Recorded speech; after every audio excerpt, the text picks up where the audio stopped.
My name is Jess Meschino. I'm the Vice President of Account Management here at Workable. So welcome to our offices. I've been with Workable about a year now. Actually spent a good amount of my career in customer success. Spent some time as well in user experience product management, setting global strategy for cloud adoption at SAP. And then now again, coming here as the head of CS and then transitioning into a hybrid role where we've actually blended our CS and our account management teams.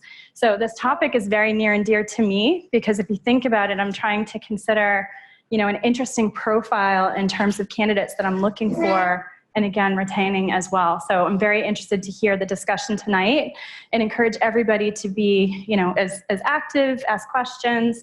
This really is meant to be for all of you. So on the panel, I'll have everybody introduce themselves. If you don't mind, we'll start with Erin. Sure. Is this on? Perfect. Yeah. Erin Cullen, so head of sales for Brightcove in North America. Excellent. Welcome. Alex Mackenzie, I'm the head of sales at Allego. Sasanka Atapattu, I'm the CEO and co-founder of LaunchSource. Hi, everyone. I'm Cece Bazar Aparo, and I'm a VP at Hoffman. Excellent, excellent. And clearly they're smarter than Alex and I because they brought their drinks with them. So they are ready to go. Alex, you can go get yours. Do you want to? Why not? Okay. Can someone bring Alex a drink up here immediately? Profile of an excellent candidate. Brings drinks. So we're here again tonight to talk about how to best identify, great talent, how to hire, and how to retain great talent. So we're going to go through and have everybody participate on the panel. And again, ask questions if you have a takeoff question. Feel free again to participate. So I think the first question, and I have a cheat sheet. People that know me are very smart to load me with preloaded questions. So as Karen mentioned, the sales market has changed and evolved in the last 5 to 10 years, We've all seen that. We've all experienced that. How have you seen the talent in Boston evolve as a result? Who'd like to jump in? I'm happy to jump in. Perfect. So it's interesting. I started my career in sales early on, and I spent 5 years working at a venture capital firm where we would invest in software companies, and then I would go on site post-investment and help them build their sales teams. And what was really interesting is back in 2013 when I started in that role, Boston was kind of one of those places where you have a West Coast San Fran team, then they would build an office in Boston because it was great talent. Everyone was graduating from really great schools and there wasn't a lot of competition. And now all of a sudden, people are going to other cities to build those types of offices because it's super competitive. But I think the one thing, sorry. I don't need the mic. I'm really loud. You're doing great. Can you guys hear me okay? I'm a great projector. I was a theater major in college. I got this. And all I can do is hear myself talk on the other end of it. It's awful. But I think the one thing that has really remained the same about Boston is that there are so many great universities that are producing really smart, really scrappy and talented talent that's coming out into the market, and they want to get involved in the company and they want to get involved early, which I think is really exciting. And I think that's been kind of a departure from finding people who have already been in sales in their career and having kind of that steady Eddie chugging along. All of a sudden you have this new crop of talent every year who are coming out of schools, and I think people are really excited to bring with them. Excellent. Do you guys have anything else you'd like to add? So my experience is I started in big pharma, and hence the jacket is still glued on from 15 years ago. And then I was in market research and now in tech. And to Cece's point, the people coming out of college, it's still the fact is 2% of universities teach sales, It's not a discipline within the university, and it will not, all right? Salespeople, top sales leaders make a lot of money. And so when universities like Babson or Bentley ask individuals to come and make 50 grand or 100 grand, we either do it because we care or we're in between, a thing, a job. And take sales out of it. I think that's the one thing. There's just great talent in Boston.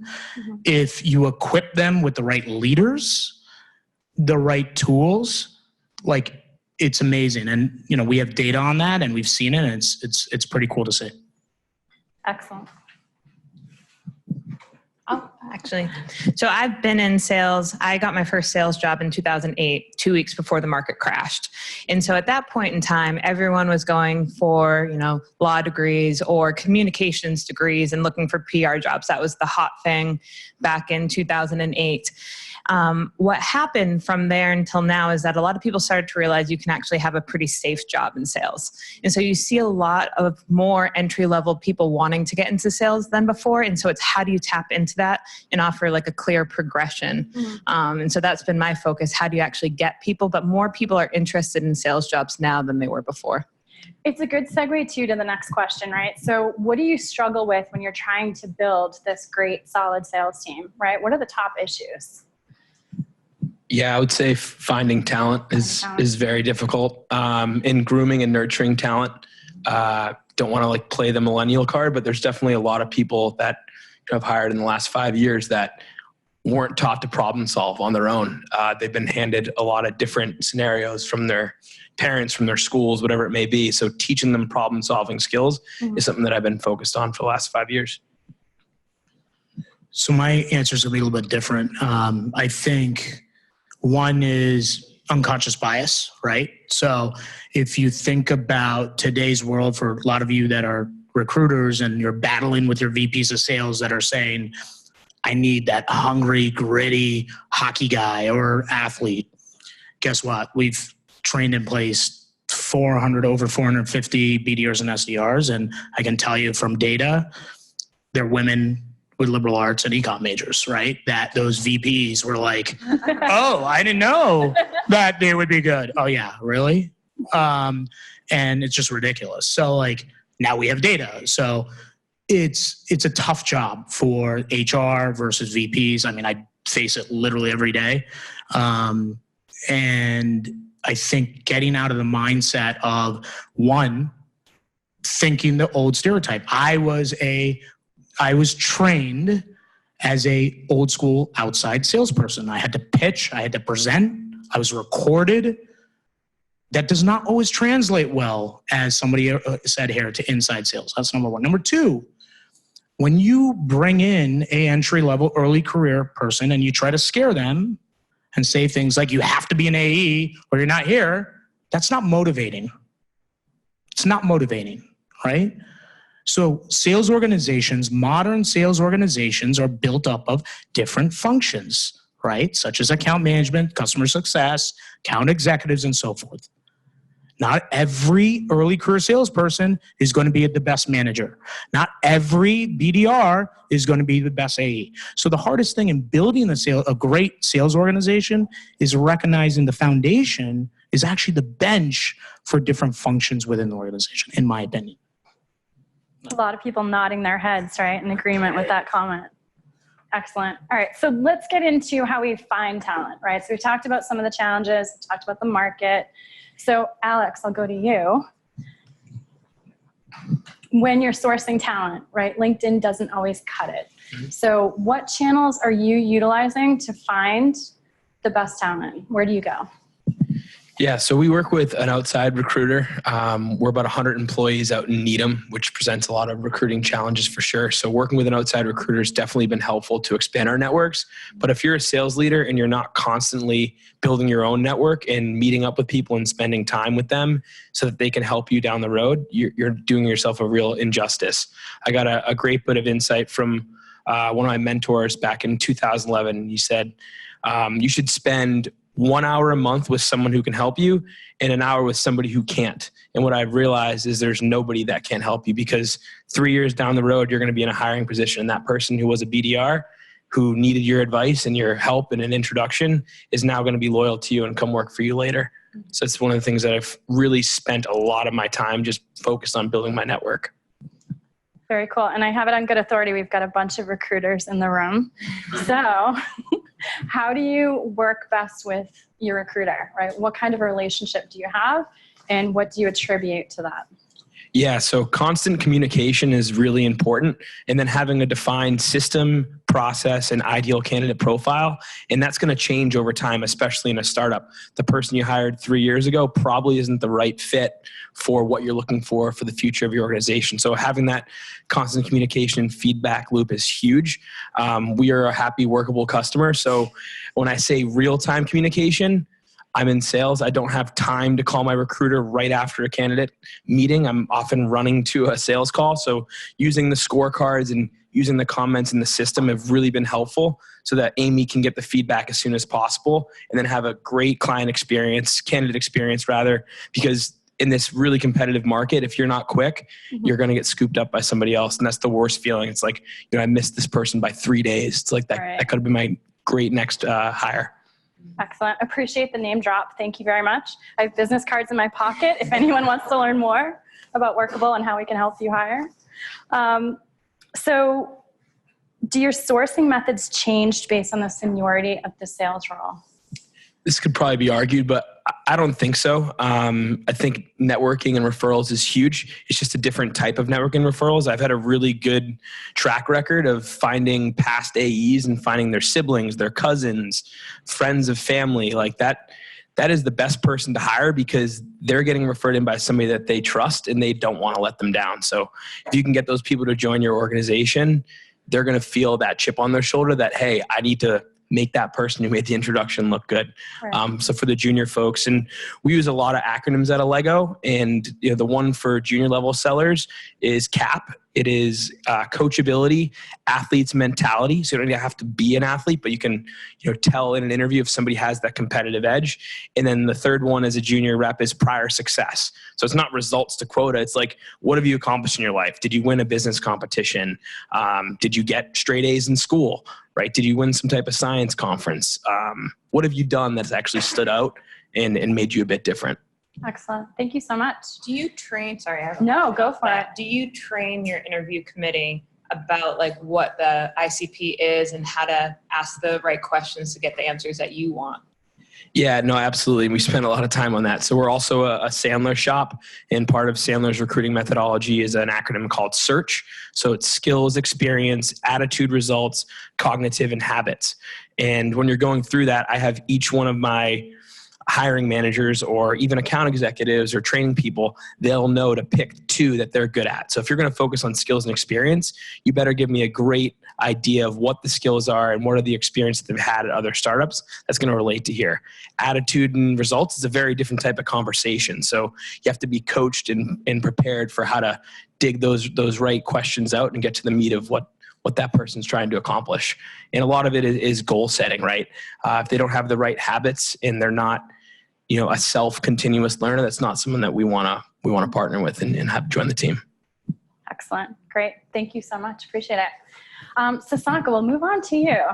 So you had alluded to earlier the fact that not everybody knows that they want to go into sales right away, right? Not everybody has that intention right out of school, or maybe they've done something previously. How do you identify folks that have great potential to be great salespeople? Well, first you have to teach them and tell them, right? So I didn't want to get into sales. I wanted to be an awesome marketing person that created brands for Absolute Vodka and Grey Goose that the job didn't really actually exist. So I was very fortunate for somebody that my junior year said, hey,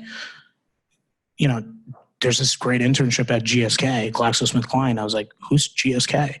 Like Big Pharma. I'm like, what's Big Pharma? They're like, well, it's pharmaceutical sales. Well, I don't want to be a salesperson, right? There's that myth that still exists, right? So first, you need to educate, and then you assess, in my opinion. So the way we look at it is B, D, C, E, and A. BDR, do you have and understand the BDR role? D, desire for sales. C, coachability. E, energy. And just because you have low energy doesn't mean you scale out or you get out. And then A is aptitude, right? Because in inside sales, it's more than talking, right? You have to be able to adopt technology very quickly and efficiently and move fast. But for the kid that comes out of Harvard or the kid that comes out of UMass Boston or Suffolk or University of California, just ask yourself or ask them, did they get taught sales and what did they learn? Because they didn't teach me a ton of sales at UMass Amherst or Babson in my MBA or the sessions I took at Harvard, right? So I think the first thing that you can do is first be accepting that if you're hiring entry-level early career individuals without sales experience, allow yourself, challenge yourself to talk to people that may not look like the regular profile of person that you would hire. Step one. Step two, educate. Inside sales and the BDR role has evolved faster than anything that we've ever seen, right? You know, we're a company that provides companies with access to early career talent and we train them. Our training gets outdated almost every 6 months because it's moving so fast. So provide them with relevant information that they can understand. And then when you speak to them, ask if they comprehend it. And then ask them, why do you want to be in the role? Tell me about the skills that translate in the role. Help coach them. Have my teams here. They spend most of their time not recruiting, coaching candidates about, wait a minute, you were on a phone-a-thon? Like, you raised money? Like, that's a relevant skill. And that's how you break and build and bring people into your organization. And the BDR, SDR, and inside sales, that's just the first step, right? If you want to build an organization, it's more than just entry-level salespeople. It's account executives, AMs, and CS people. So that's the bench. And from there, allow them to foster their skills, coach them, tell them, get them into that structure, and then figure that out. And of course, for a lot of HR, this is the fight that is constantly happening. Fortunately, I'm in a position where I try to win on the VP side, but you know, I still get in. I still have some bruises and so forth. But that's how you do it. So you first educate them, then you assess, and then you sort of move them down the funnel. Excellent. Anybody have any comments or questions on that?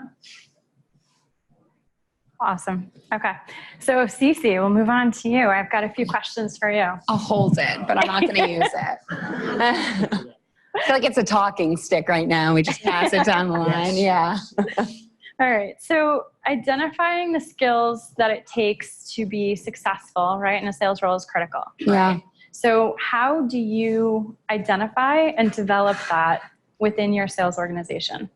It's a good question. So I think I like that everyone has kind of these set of 3 traits that they're looking for when they're hiring salespeople. And I think it probably varies from company to company. But for us, there are 3 things that I always coach people to look for when hiring salespeople. And it's intellectual curiosity. It's a track record of winning. So I love that. And it's an appetite for closing. I think it's hard to be in sales if you don't have the appetite to close. So the way I do that is threefold. So there are ways that I assess this. During the interview process, one thing that I do every single time, anyone who's interviewed with me can tell you that I do this, I draw a funnel on the board. And I show them the top of the funnel, the middle of the funnel, and the bottom of the funnel. And I hand them the marker and I say, show me where you think you can provide most value to my organization.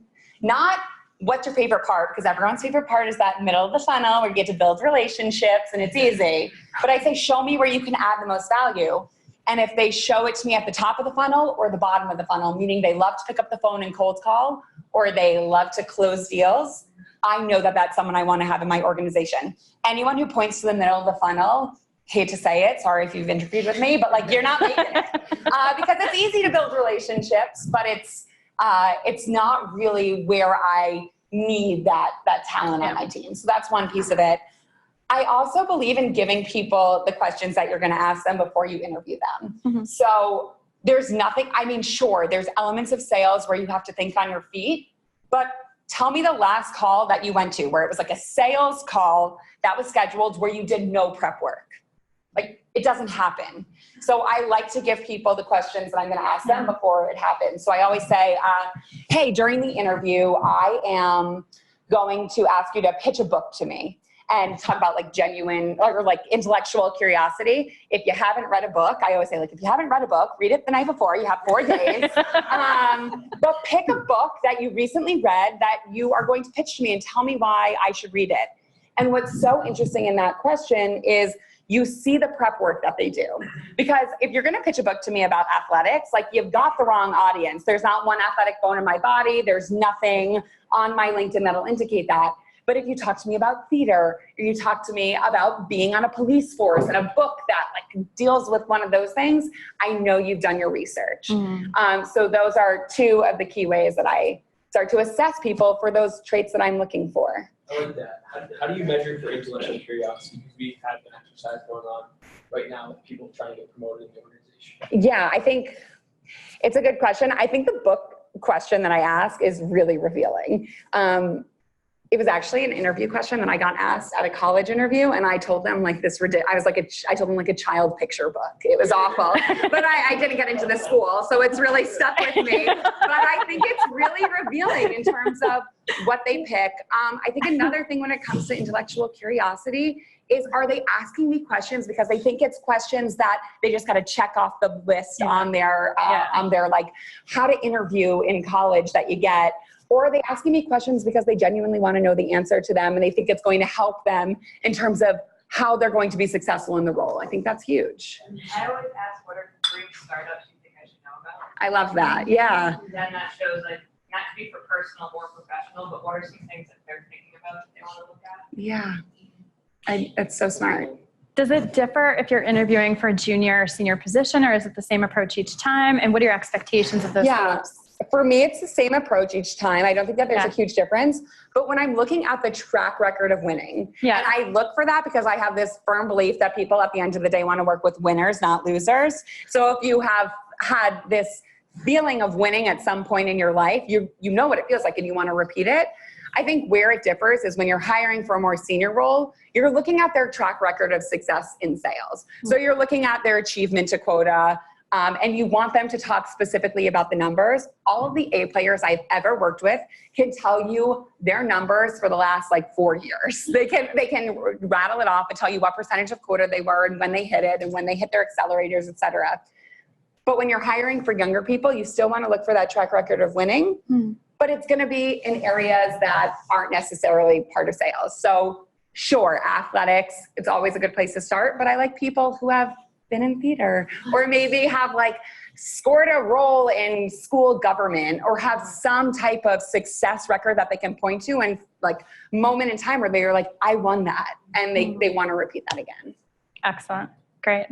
Terrific. I love the book idea.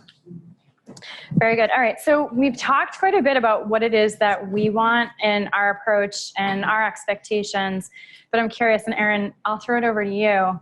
So when we think about what motivates a candidate, right? Again, what kinds of things, what should we be talking to the candidates about to better understand their motivation, and how do you do that?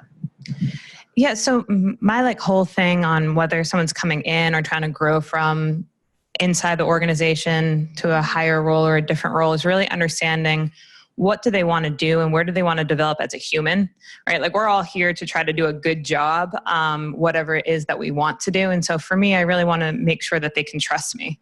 So when we have a one-on-one, or even when we're going through the candidate profile, is this someone that's going to believe in me and kind of believe in the organization? Because if not, there's going to be some problems off the bat, because if they can't trust what's happening, there'll always be changes or conversations that you as an individual contributor are not privy to. And so they need to make sure that their manager has their back and is going to promote them when the time is ready. And so I try to make sure that the candidates know and that my team knows, like, hey, whatever it is, even if it's really, really shitty, I want to know first. And telling them something really shitty so that they can kind of feel that bond is really important. And so that happens in kind of being upfront with, this is what the hiring process looks like. This is what's going to be successful on the team. And these are the areas where I've hired someone where I feel like I've made a mistake, so that they feel comfortable coming on board, that you have their back. No surprises. I've always said that to every team I've worked with. No surprises. I hate surprises. Like, don't even throw me a surprise birthday party. I hate it. Right. Because it just makes it so that they feel comfortable coming to. I've always said, like, even if it's the worst news ever, and you're telling me you're not going to hit your quota the day before the quarter ends, I'd rather know the day before than on the day of the quota. Exactly. Maybe I can help you salvage something. Mm-hmm. It comes down to transparency and vulnerability. We just, as a sales team, watched the Brene Brown Call to Courage. So I always... How was it? It was really good. Yeah. But I always tend to tell them about the things that I'm not good at as a manager. I've been doing it for a handful of years. So making sure they're aware that I'm vulnerable and it's okay to share with me what your weaknesses are, because if I can help you with that, we'll get over those weaknesses. And transparency comes down to like the core values of your organization, right? So we have operating principles that we follow at Allego. Truth to power is one of them. Finding truth, going the extra mile. And if that aligns with people's core values and they buy into that, that's really like their why. And if they find that, no matter what you're selling or what you're doing, they're going to follow you and they're going to stay loyal for a long time. And that's really the name of the game, because salespeople leave a lot. I think I read a stat the other day, average turnover of sales organizations, 25 to 30% per year. So if you can kind of get people to buy into what you're doing and why, that's really the foundation to starting a The great crux of it. Well, and explaining what a core value even is, right? Like so often we see, here's a mission statement, or here are the 3 words that we think are important to our organization. A lot of people don't know that, oh, I'm a naturally curious person, or I do things because I like efficiency. So talking to them about like, what's your natural state? And then how does that fit in within the team is really important too, because otherwise you're pushing, well, what's your core belief system? And they're like, I don't know. Right. Like no one's ever taken the time to actually explain to me what that means and how to be okay with it. And how do you guys approach career pathing, right? So again, as we talk about retention, absolutely agree, trust is important, transparency is important, but everybody wants to move to that next level, whatever that might be. How do you approach that? Asking that question, what is the next level for you? Okay. Right. So once you have that trust and you can come into the meeting and say, today we're going to talk about, or next week we're going to have a career progression meeting. I want you to think about like what that looks like. And so I always say, come to me with what's the natural or what everyone thinks you should do. What do you want to do? And then what's something completely off the wall. And that's how I do like my deal reviews as well. It's very simple of like, here's 1, 2, and 3, and then here's 4. And that could be totally over here. But then walking through that and saying, all right, you're an individual contributor on an enterprise team and you want to get into product marketing. Here's what I think the soft skills are that you need for that. And here are the hard skills. Here's the reality that there's not a role or that I can't really lose you on the team right now, but here's some training that I can offer in the meantime that will prepare you for when a role is actually opened. And then they feel confident that they can come to you and say, all right, I want to be a manager, or I want to move to a different team, or I actually even want to pivot out of the organization, and that they can have those conversations because you've shown that you're willing to talk about it. Right. Yeah, that's really important. I mean, when you look at entry-level sales, let's face it, it's probably one of the easiest places to get into the organization. But if you make the track only an AE track, you're going to lose a lot of people. So we say buckle up for a year, 12 months. If you show me you're an exemplary employee, you're coachable, you show up on time, you're responsible, you're accountable, and you're learning, then I'll sponsor you to go work in CS or in product. We'll make that happen. But you've got to be able to come in, especially as a junior person, and prove that you can do this, which is one of the tougher jobs in the org. I think that's huge though, is setting expectations really early on, on week 1 with someone in terms of how long they're expected to be in the role. What are some of the benchmarks that they're expected to achieve in the role in order to pivot to other areas of the organization. As Sasanka said, it's not always a clear path for someone from BDR or SDR to AE to manager to VP. Maybe they want to go to other departments, and some of the best marketers, by the by, the best marketers I've ever worked with were former sales reps, because they know what goes into empathy, what goes into every day being in sales, what the actual needs are. But setting those expectations early on, because I'm a millennial, I'll say it, I get like ants in my pants all the time, and I want to move on to the next thing, and I want to grow in my career. And without those expectations, it makes it really hard to manage that type of profile. Yeah, I think it's key too. So talking about expectation setting up front, right? Doing that pretty early on, people know what to expect. And then the flip side of it, I love what you said, Erin, in regard to, you're giving them the blueprint of what's required to get to that step. And you're not taking those steps for them, right? They need to be motivated and they need to follow through, but being transparent to say, these are the steps that I would recommend to get there. So it's great. And to see the sponsorship, right? That you're willing to do that.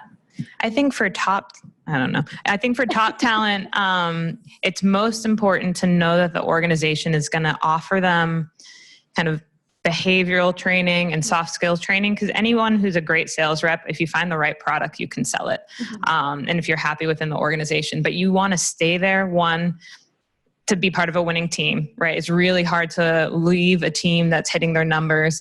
But if you're on part of a team, and this is, I think, probably everyone's biggest fear, you have 2 or 3 great reps and then the rest of the team's not there yet. Those reps hate to be part of a losing team. And so some will help motivate, some are going to want to leave. If you can say, here's what it takes to be a leader, and here are some things like radical candor, unconscious bias training, difficult conversations, like actually getting to know for feedback. Yeah, hungry for feedback, temperament styles, teaching them things about what it takes to be a leader. So when a role opens up, either on your team or not, they feel empowered. Or saying, I want you to take 5 projects that you know that I can't get to.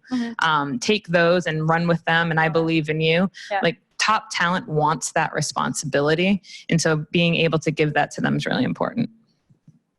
Absolutely. Again, a lot of head nods in the audience. It's resonating. All right. So now we have the tricky, difficult question. Y'all ready? All right. So you are? Cece's always ready. I heard that. I heard that. The firecracker in the bunch. All right. So when it comes to building sales teams, we see maybe one woman apply to every 100 males, right? So what do you think, why do you think this is, and how do you think we go about changing it? It's an easy one to answer, right? Yeah. I mean, you know, What did you say? I said clean up your bullpen, Yeah. or if you're in HR, tell your managers to do that. I had a company that called me and said, "Suck, we need it." I mean, we actually get this literally every Can we week. give him the mic? We get this every week, which is like, we need women. And I'm like, our business doesn't just produce women. But the fact is, in the last 2 weeks off our platform, out of 21 selections, 19 were women.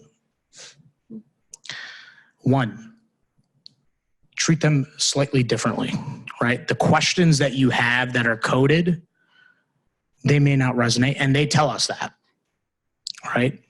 2, like, one of the teams kept asking, like, I made an offer to 2 women, you know, they don't want to join. What's going on? I walk in, there's hockey bags hanging out. There's Doritos on the, you know, like, it's, so that may, by the way, some women may like that. So I'm not, but the point is, you know, get managers to understand how, 1, to talk to women, 2, how to have an atmosphere that's welcoming to women, and make sure you're supportive. You know, we hear it all the time from women that are like, I literally had a text last week from a VP of sales that said, "We won her." Won her in what? What are you talking about? I'm going to get, like, we're going to offer. And then she texted somebody else on my team, said, "Yeah, I had this interview. It was the weirdest interview I've ever had." We're not the HR people in these companies, right? So, like, these are real things that are happening. Have the conversation, figure it out, like, and make sure that you're respectful when you're talking to really intelligent women that are going to crush it for your team. Our alumni, like, our women, don't even pick up the phone, and, like, they're, like, busy closing deals. So, like, I think with women, you got to make sure that everyone's aligned, women included, right? And the criteria, the questions, and so forth. The language that you use, whether you're putting up a spec. I mean, there was, ZipRecruiter did a great posting about this, about how to put up a spec that's gender neutral, right? And that's really, really important to take that first step. The second step is, you know, I'm fortunate because I came from a corporate background. So, like, I was trained in this, but, you know, in tech, often we aren't. We don't have the time, and we don't really want to talk about it because we got to grow. But make sure that you have that open conversation and you get everybody aligned. Because if not, if you're trying to recruit, it's going to make your life a lot harder. And then as you continue to grow, the board is going to say, well, you have no women, right? And then that's the piece you got to figure out. I'm happy to jump. Do you want to go? You can go and then I'll go. Okay. I think that's true. I think the job spec is a big piece of this. The language that a lot of job specs use, particularly in the sales world, have language in it that resonates with men. But I don't care about the job spec so much. It's the accoutrements, as I call them, the added bonuses of going to work for the company. Things like beer pong or ping pong, whatever the hell it is that you do in your company. Don't lead with those things. If you want to hire more women, put out things that are going to attract those women, particularly women who are maybe a little bit more senior in their career. Things like maternity leave policies are a really big deal. Things like flexibility, if you already have a family, those are things that are a really big deal. Those are some of the interesting things that if you want to attract more women, lead with stuff like that.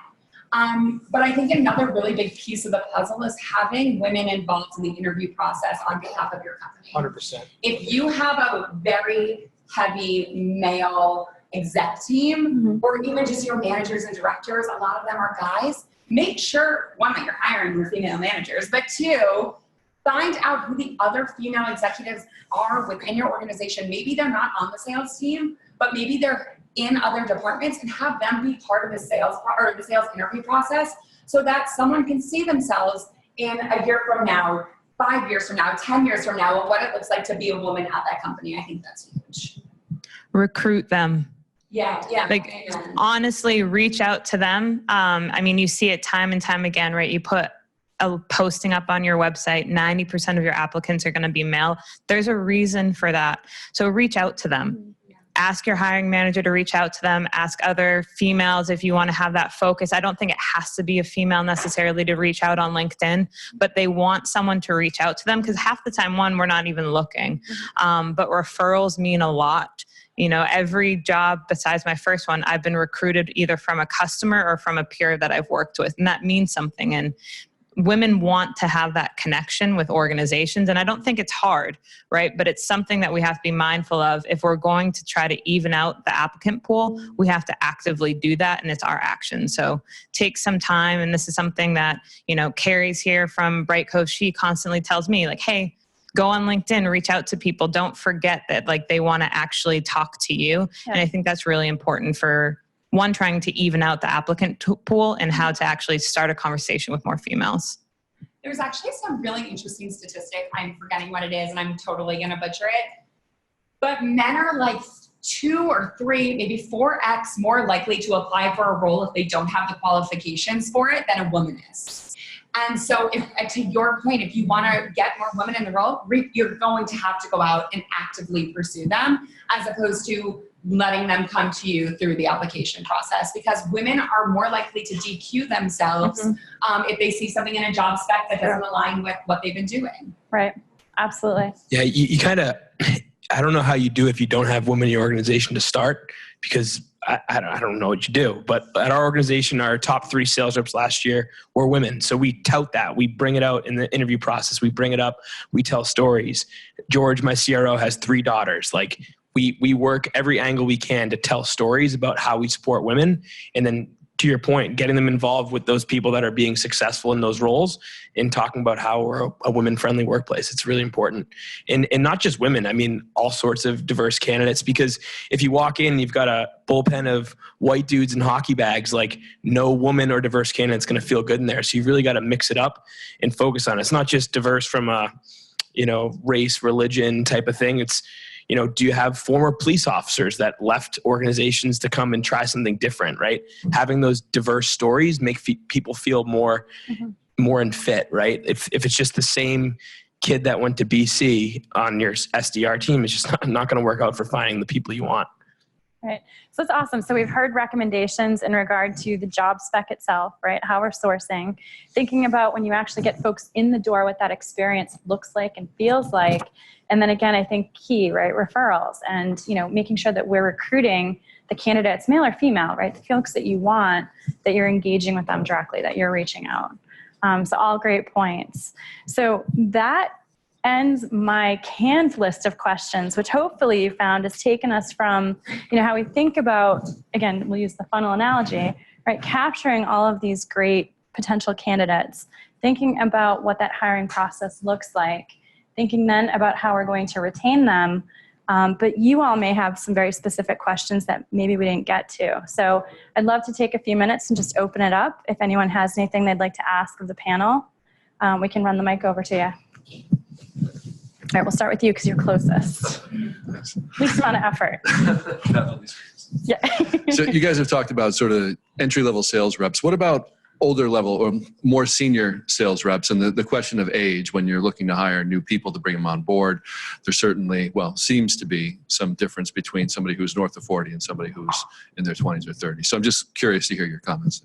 Well, I think in terms of finding those people, the best way to find them is by going to your A players and asking them, especially the ones who are more senior in their career, asking them who are the top reps that you worked with at the last 3 companies you were at, and getting names from them. That's the best place to start to find those people. Because oftentimes, I feel like, I'll say this, the people that are great at interviewing are the worst people to hire, especially when they're senior in their career because they've done it the most. So by going out and asking your A players, who are the best people that you've worked with? So I'm going, and then saying, I'm gonna reach out to them. Do you want me to mention your name or not? That's a really strong place to start to find those people. My process, like I mentioned, doesn't really change in terms of how I structure my interview and some of the questions I'm asking, but I'm gonna spend a hell of a lot more time talking about quota achievement than I would with someone who's a little bit more junior. Does that start to answer your question? Okay. And attitude and results are really important. So like to her point with knowing your quota attainment, if you've been in sales for 14 years, the best question I ask is, how many of those years do you make President's Club? If they can't right off the top of the head know exactly what it is, that's a bit of a red flag for me. When I came into Allego, Josh and I were probably the youngest by 10 to 15 years maybe. So finding those people that are really talented and continuous learners to refer their other friends to the point is really important.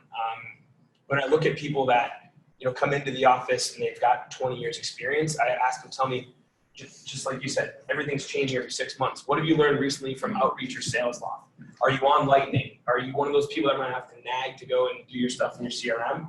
If they're kind of proactive, anal type of people, I know they're going to continuously progress, and I'm not going to have to beat them over the head with new change because I'm not going to be able to do that. At that stage too, I feel like you can ask them, what's your ideal sales cycle length and your average contract value? And you want to make sure, don't square peg around hole a seasoned rep. Be really upfront and transparent about that. If you have someone who's great selling, 12 to 24 month kind of deals, don't put them in a 3-month sales cycle. They're going to go out of their mind, and it's really going to just be jarring for the organization and for them. So those reps should know themselves, and if they can't answer that question, then that's probably a red flag. But even in the recruitment process, what type of products do you like to sell? What's your ideal sales length, and what's your ideal kind of contract value will tell you a lot about if they're a good fit for your team. Awesome. Great.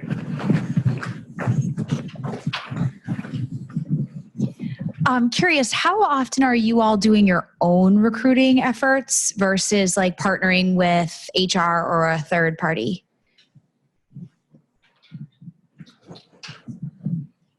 So I test this even as a CEO, specifically around for diversity. Sometimes I hired a new COO whose responsibility is to take that off my plate right now. But I think it's important because you understand a little bit about the talent, right? And we have kind of specific processes to, with language process, to understand where gaps are, where are we missing top talent and so forth. Unfortunately with me, the challenge is that I get a lot higher response as a CEO, right? So we don't have a general sense of does that work or not? Because we don't know, we don't have the data to understand did they respond because they saw the CEO title or whatever that is. And that's a real thing, right? So I think the answer is, I think a lot of our VPs, they try to recruit on the senior level. They miss on the entry level a lot. Because their mind is essentially thinking about one profile. But I think that's where, we're seeing some progression in that and it's great. Yeah, I'd say it's constant, and just like building a sales pipeline, you have to have a constant candidate pipeline. my reps will look at my calendar, and 12 to 2, Tuesday, Thursdays, that's when I block off. That's for interviews and hunting people on LinkedIn. Wednesdays, 7 to 8:45, and I come in a little bit late. And I'm committed to that. Like if there's a customer call, unless it's end of quarter, final hour, like I'm sticking to that's my 2 hours to spend time finding people. And, we celebrate when we get a new person. That's our deals as managers, right? So if we kind of treat that as the culture of, trying to find people, calling out referrals, when referrals are coming in and getting hired, like treat that as a giant win for the team, and everyone else kind of feel that. Great. Nothing makes your sales team pep up like seeing someone come in a suit and tie walking across your office with you and going into a room and shutting the door. And when they say to you, "Are we hiring?" A manager saying, "You never know." Like that, like nothing like getting the phones more and like being more excited about what they're doing than that. And so the best sales leaders I've ever seen are the ones who are constantly recruiting and building a bench of candidates and thinking about it like their own pipeline. Brilliant. Terrific. Does anyone else have any additional questions? Anything that you'd like answered that we haven't touched upon? Excellent. Excuse me. I'm going to make my way through, Jack.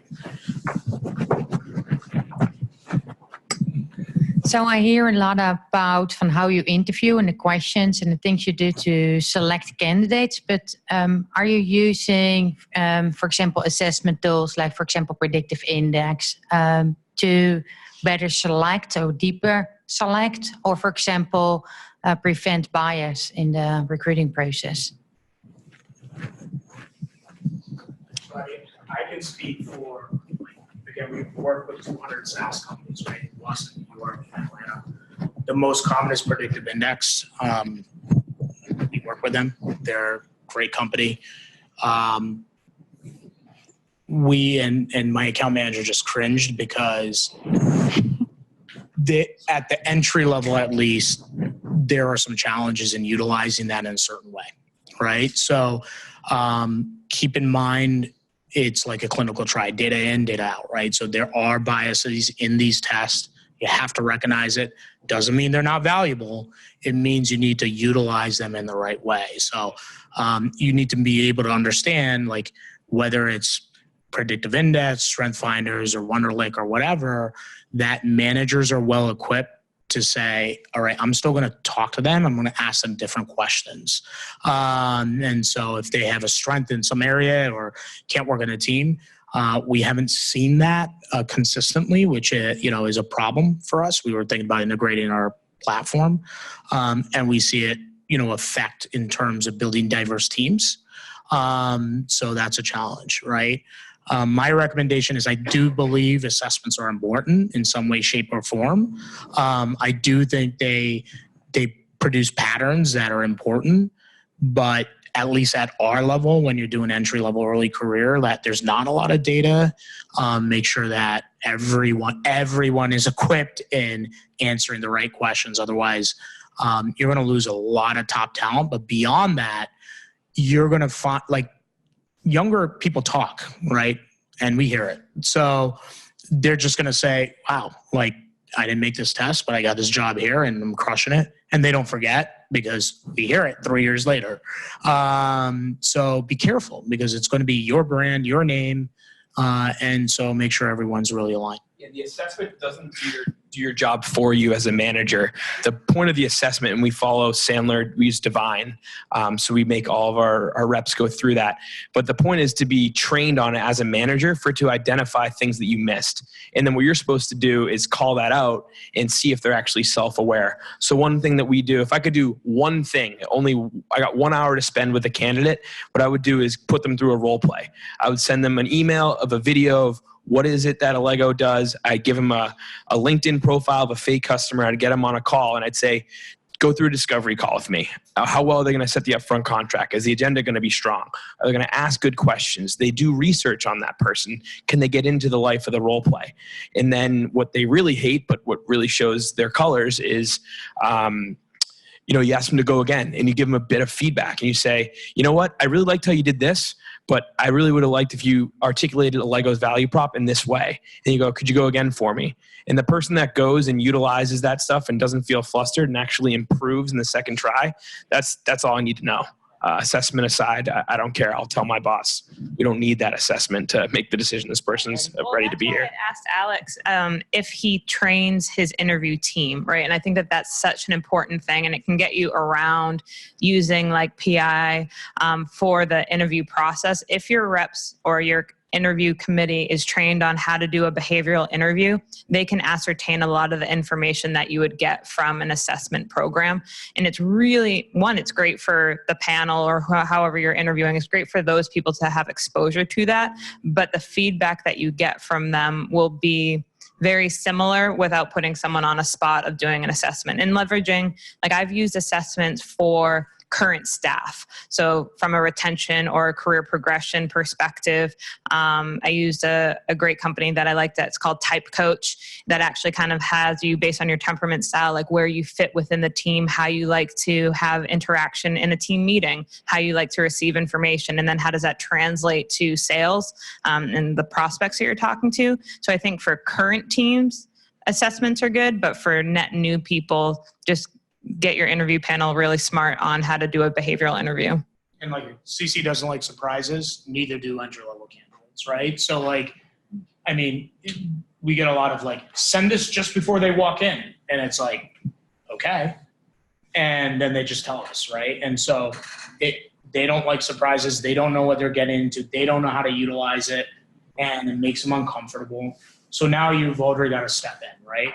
You know how many, like, in Boston, do you know how many position postings there are for BDR, SDR roles? 3,143 as of today.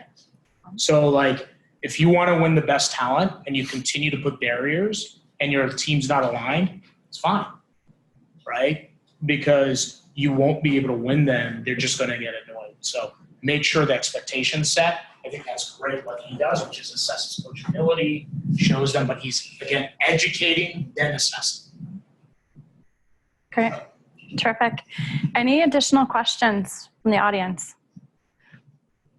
All right.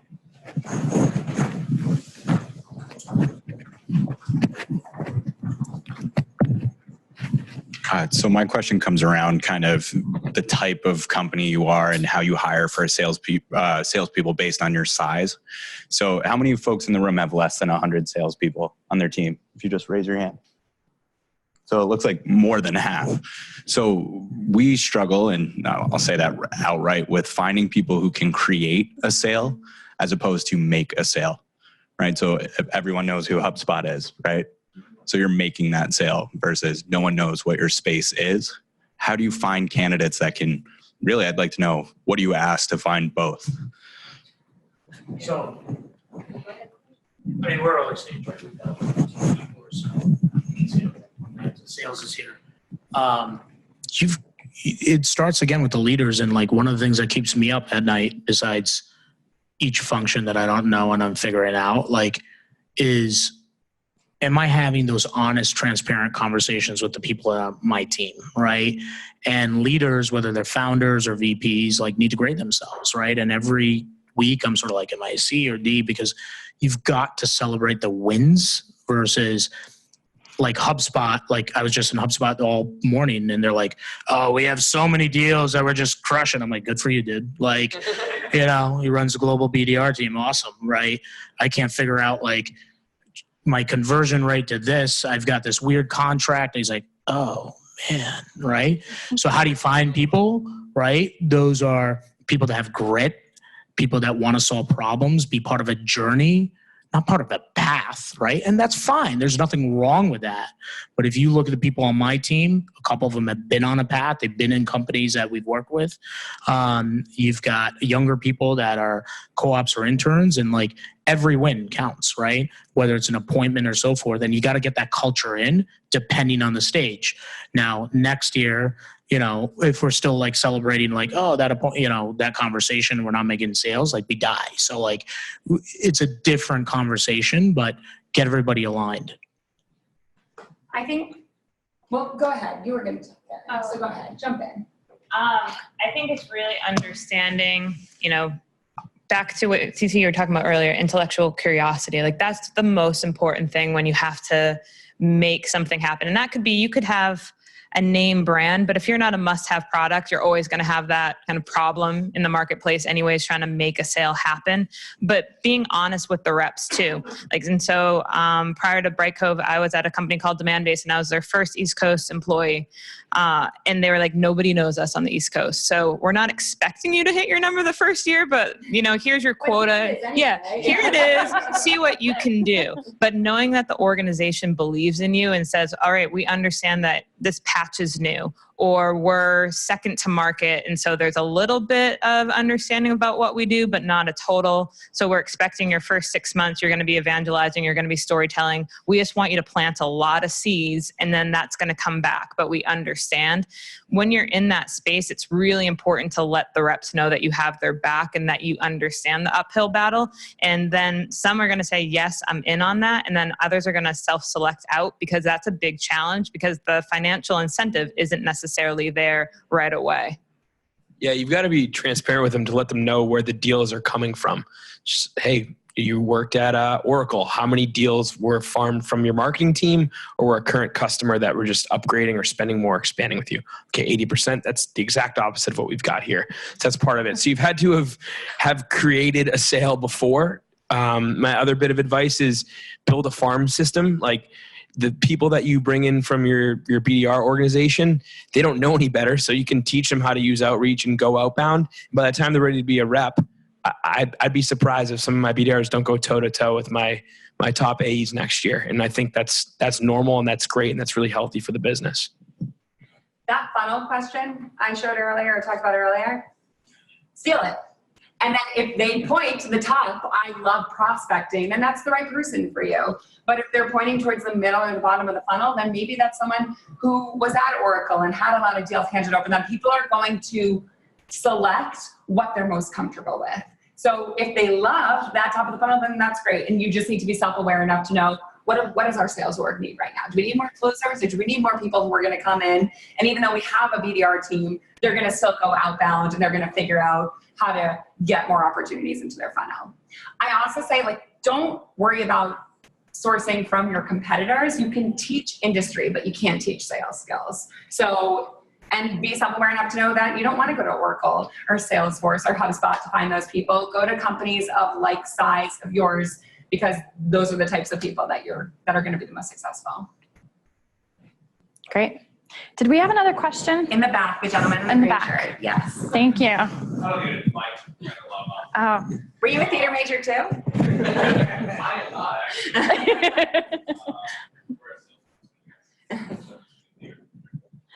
I'm acting every day, buddy. I know.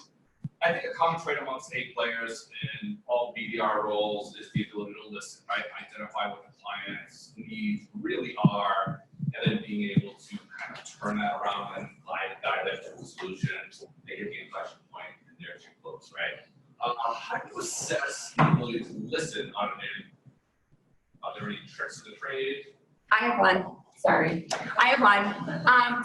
Listening is stillness and silence. That is the hallmark of great listening. All of you guys are listening right now, and I'm going to show you what it looks like. It literally looks like this. That is what you all look like.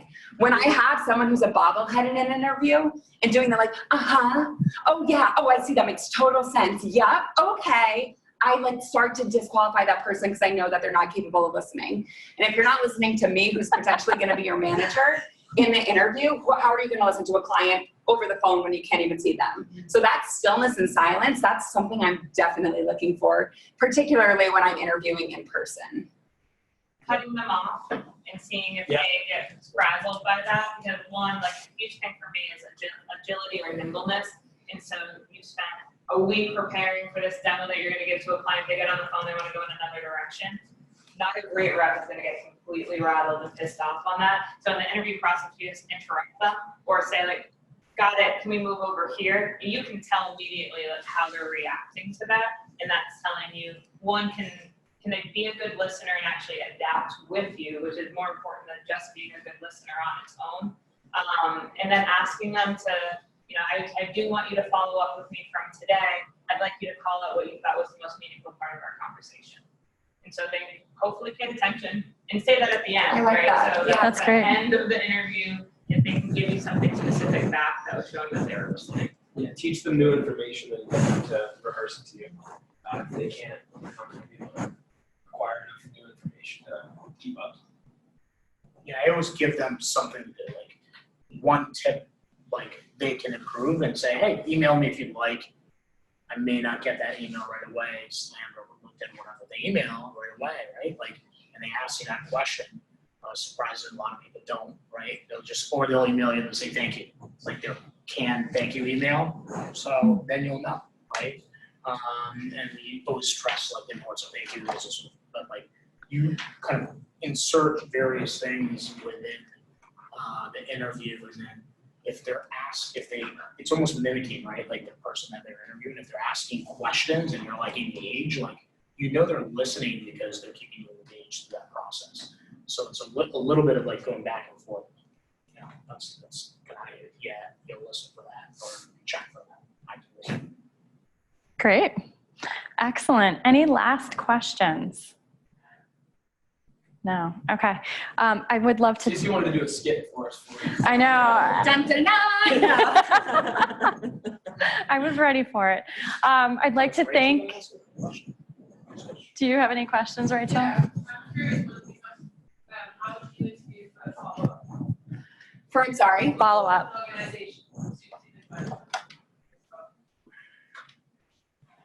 In what way? Like just emailing back or follow up? What? Their ability to follow up and their ability to be organized.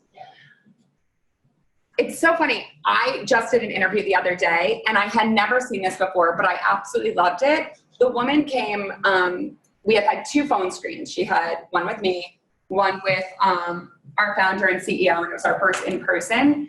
And I've never seen this before, and it's something I'm going to look for on every single interview. She had typed up notes from the last 2 conversations that she had with us with specific questions that she had asked, our answers, and then follow-up questions that she wanted to make sure she got answered during the course of our interview.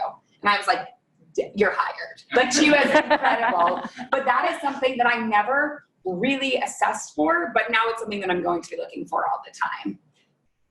I mean, for us, we tell them. We have managers that will take, like, out of 10 candidates, the one that followed up faster. And, like, it's like, on my team, you'll see them. Like, Frank on my team will say, just don't even, like, show up if you're not going to send a follow-up. You're not going to get the job, right? Like, and it's crazy, right? And they still don't follow. So we do the opposite. Like I treat it like a sales call. Oh yeah, all right. Like thank you for coming in. And then whoever doesn't, like it's all about upfront contracts, right? Like who you're gonna tie me down or not, right? So people that set next steps with me, like that's who I want to hire. That's the first thing George asked me. How's the follow up? Yeah. But again, for us, it's educate, right? So that's the first step. But if they follow up, and then if you have any questions, then you give them something again, right? Hey, great job. Would love you to research on the day in a life of an SDR. Love to hear what you think about it. Right?